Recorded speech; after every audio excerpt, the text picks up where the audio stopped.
हरिओम नमस्कार। बाबा सोमेश्वर की पवित्र नगरी हरिओम कुटीर धाम की ओर से आप सभी का सादर अभिनंदन है।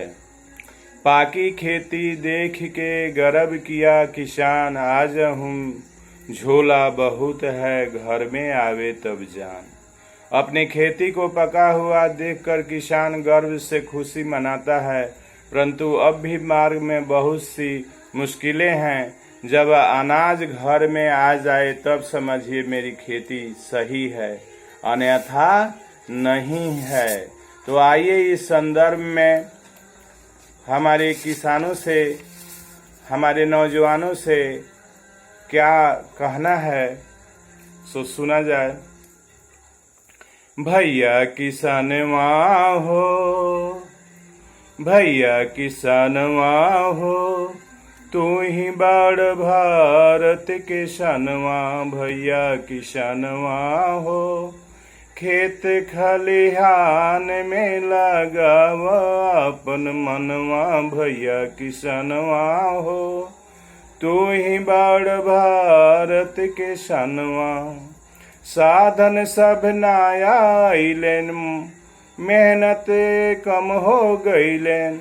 अब सबके होई विकास, मोदी जी के वादा भइलेन। जोर अब बिजोर लगाव, सुविधा दिहन सरकारवा।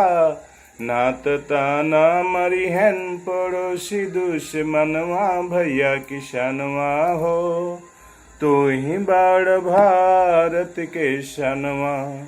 खेत खलिहान में लगाव अपन मनवा। भले सिंधु के तल जाके हीरा मोती लाए, सबके अधिकार सबसे अधिका अपना खेत में अनुपजाए।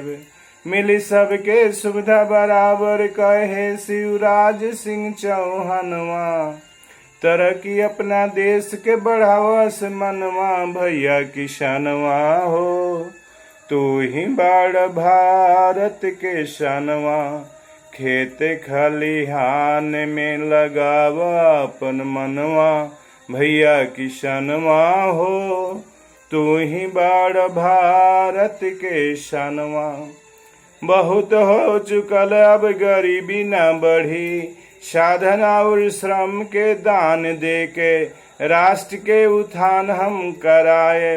धान गेहूं मक्का उपजावे नौजवानवा। भैया किसानवा हो, भैया किसानवा हो, तू ही बाड़ भारत किसानवा।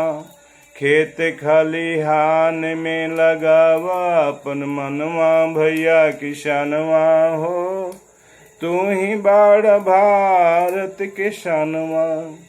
तू ही बाड़ भारत किसानवा। हरिओम, हर हर महादेव।